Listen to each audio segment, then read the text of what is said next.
नमस्कार मंडळी, आज आपण आहे शनिवार वाड्यामध्ये. शनिवार वाडा खूप मोठा इतिहास आहे शनिवार वाड्याचा. आता ॲक्च्युली बऱ्याच जणांना शनिवार वाड्याचा इतिहास माहिती नाही किंवा आहे. ज्यांना माहिती असेल त्यांनी आपल्या चॅनलवरती कमेंट्स करा आणि आम्हाला सांगा, आम्ही तुम्हाला थोडीशी शनिवार वाड्याची माहिती देऊ. चला, आज आहे पुण्यातील शनिवार वाड्यामध्ये. चला, तुम्हाला आता थोडासा बॅक करून वाड्याची माहिती, वाड्याचा इतिहास बऱ्यापैकी जो आहे, मला तर काही माहिती नाही, पण जो आहे इथे तो मी तुम्हाला सांगण्याचा प्रयत्न करतो आणि वाडा बऱ्यापैकी दाखवायचा प्रयत्न करतो. ठीक आहे, चला. रामकृष्ण हरी. हा आहे शनिवार वाडा.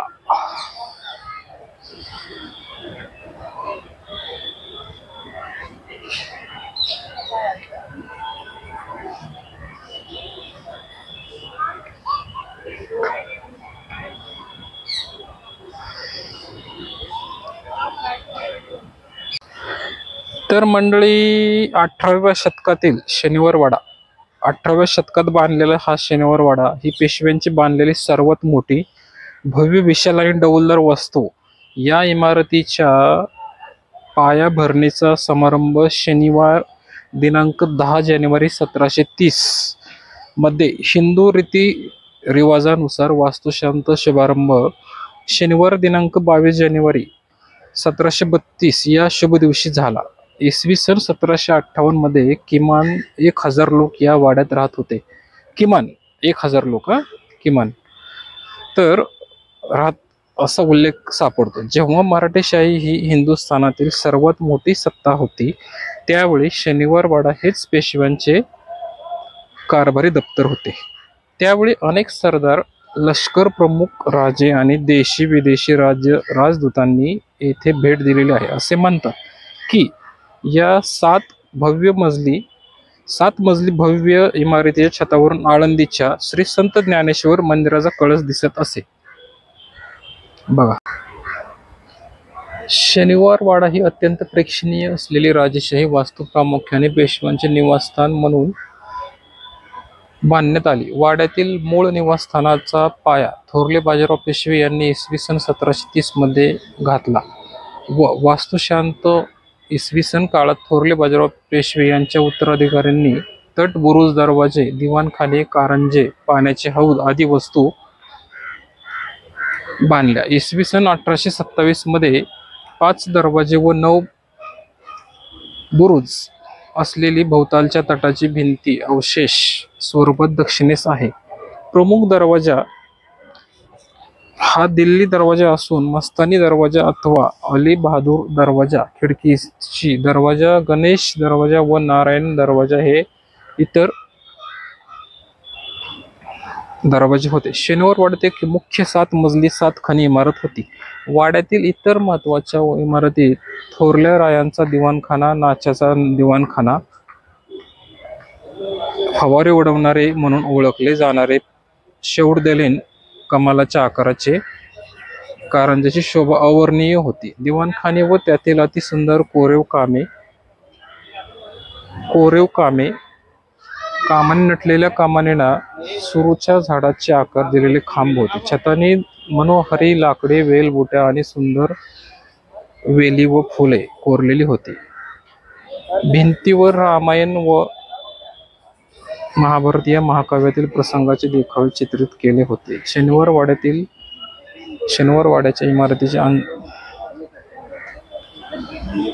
प्रमुख कारागिरांचा वाटा होता. त्यात शिवराम कृष्ण देवजी व कोंडाजी सुतार, मोराजी पाथरवट, मीनागारीत निशांत असलेला जयपूरचा भोजराज व चित्रकार मोराजी राघो इत्यादींचा समावेश होता. शनिवार वाडा पुरातत्व खात्याने गॅझेट नोटिफिकेशन नुसार स.ब.बी.एम. 5038 या 17/6/1919 नुसार राष्ट्रीय स्मारक म्हणून घोषित तथा संरक्षित केला आहे.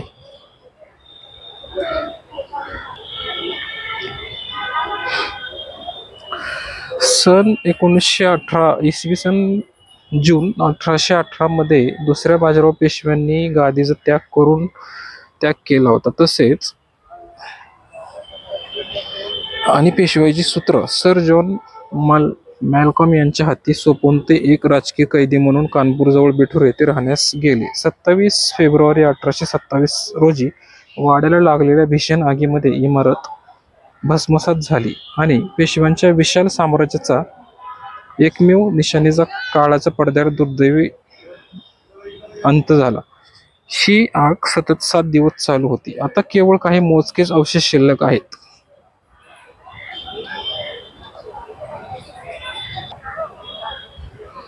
काय असेल मंडळी पूर्वीचा हा वाडा कसा असेल, काय असेल, काय तुम्ही कल्पना करू शकता का? इथून वर पायऱ्या असतील, ह्या वर वाडा, मेन वाडा हा, इथून इकडे, इथं हे काय असेल, इथून हा वाडा, इकडून हे वरती. त्यावेळेला हे थोरले बाजीराव पेशवे इथे राहत होते. काय असेल वाडा त्यावेळेसचा, कसा असेल हा वाडा, तुम्ही हे करू शकता का इमॅजिन? कसा असेल हा वाडा? सगळं 7 दिवस आग चालू होती. 7 दिवसाच्या आगीमध्ये हा वाडा पूर्णपणे भस्मसात झाला. आता फक्त खाली पायाभरणी राहिलेली आहे. हे कारंजा वगैरे.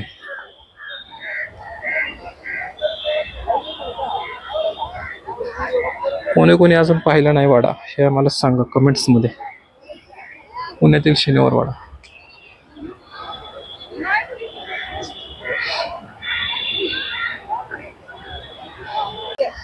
पेशव्यांची वंशावळ: बाळाजी विश्वनाथ राधाबाई, बाजीराव पहिला, काशीबाई मस्तानी, चिमाजी अप्पांताजी, भिवबाई, अनुबाई, नानासाहेब, राधाबाई, गोपिकाबाई, रामचंद्र जनार्दन, रघुनाथराव, आनंदीबाई, रामशेर बहादूर, लालकुंवर मेहरबाई, अली बहादूर, बादशाह बेगम, दुलज बेगम, विश्वासराव यशवंत, माधवराव रमाबाई, नारायणराव गंगाबाई, मोरेश्वर, सवाई माधवराव रमाबाई, यशोदाबाई, बाजीराव दुसरा, अमृतराव भोसकोटे कुटुंब कडून दत्तक, चिमाजी रघुनाथ, यशोदाबाई यांच्याकडे दत्तक. अशी पेशवाई आहे. समजली असेल तुम्हाला सांगा नक्कीच. कसा असेल वाडा, काय असेल त्यावेळेचे दृश्य इतिहासातील, काय असेल इथं त्यावेळेला. कोणाची ताकद नसेल इथे यायची, त्यावेळेला नव्हतीच. काय असेल त्यावेळेचा माहोल.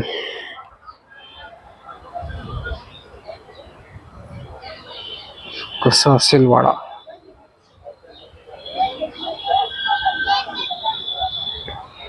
आज हजारो पर्यटक, रोजचे रोज हजारो लाखो पर्यटक येतात मंडळी इथं पाहायला. विचार करा.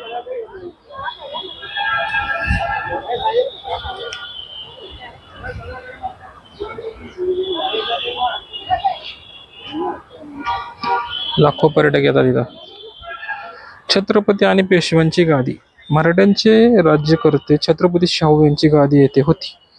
त्यांच्या अनुपस्थितीत पेशवे या गादीचे सर्वाधिकारी असल्याने तेच छत्रपतीचे प्रतिनिधित्व करत असत. हे बघा,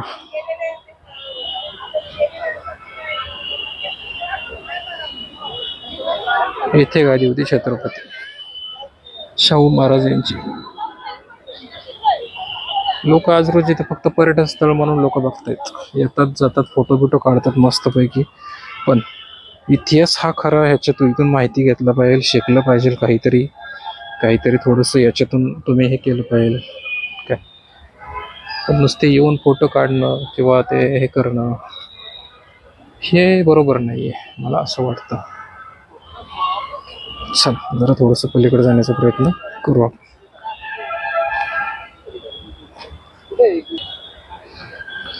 हे बघा कारंजा. कसं असेल त्यावेळेच ते पूर्वी, काय असेल.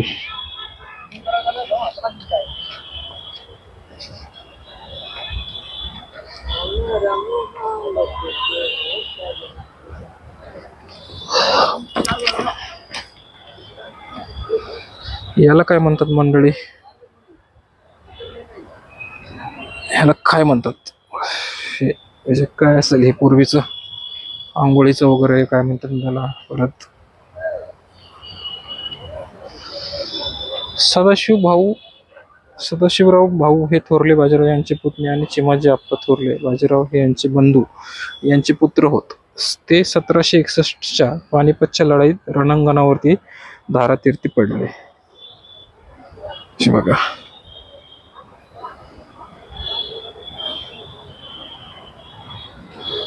काय आहे हे मंडळी, सांगा आम्हाला. काय आम्हाला तर काही एवढं माहिती नाही. पूर्वी आत्ता पाठीमागे आम्ही काही हे किल्ल्यांवरती गेलो होतो. हे बघा हे काय आहे. बराच मोठा वाड्याचा इतिहास आहे, ते कोणाला अजून माहिती नाही. काय असेल तेवढेला. हे बघा इथे काय आहे. इथून खाली पाणी वगैरे जाते का काय खाली, काय आहे इथून.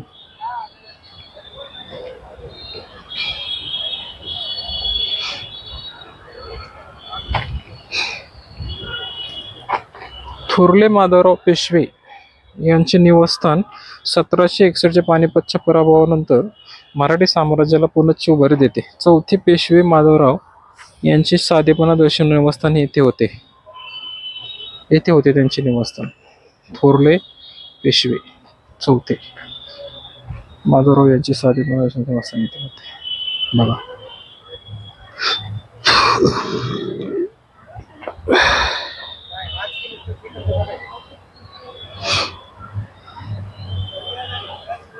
काय असेल हे, काय असेल आंघोळीचं वगैरे काय असेल किंवा काय आपल्याला काही माहिती नाही. पण इतिहास हा पूर्ण माहिती पाहिजे मंडळी, जर तुम्हाला याच्यामध्ये हे करायचं असेल तर.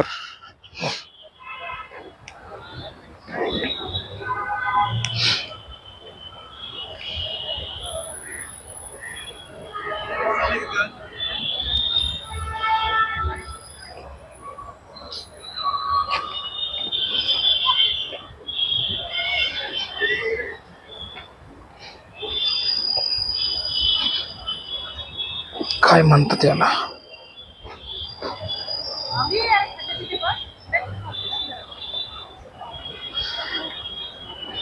नजर जो तेरे लगे मैं दीवानी हो गई, मशहूर मेरे इश्क की रवा हो गई, जो जग में लगाते देखो छाया ही तेरी दीवानी मस्तानी हो गई. काय असेल पूर्वीचं. दीवानी दीवानी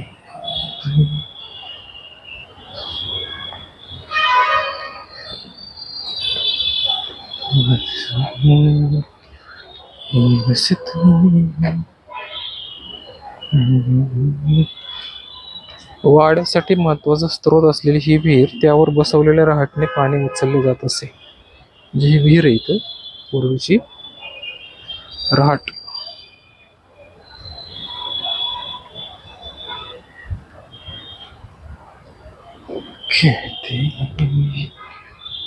मस्त काही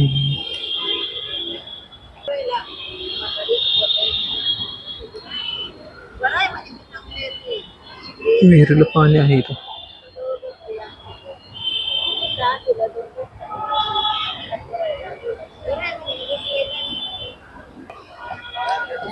ही विहिरीकडे आतमध्ये जाते माणूस. मेरे को अभी वहाँ पूरा मार्केट घूमना है, तो तू बोला जाता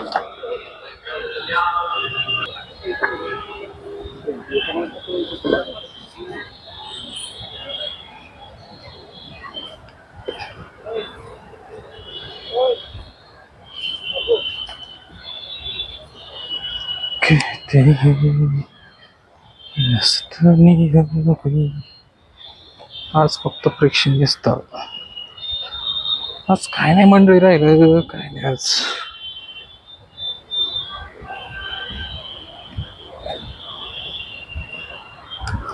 आज या जगात काय झाले.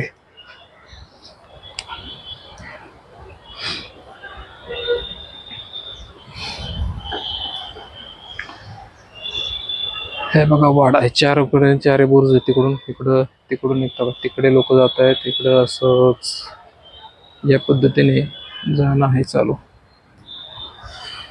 नयनरम्य कारंजे असलेल्या चौकाभोवती गुंफलेल्या या दालनामध्ये शाही मेजवान्या व पंक्ती व इतर समारंभ साजरे होत इथं.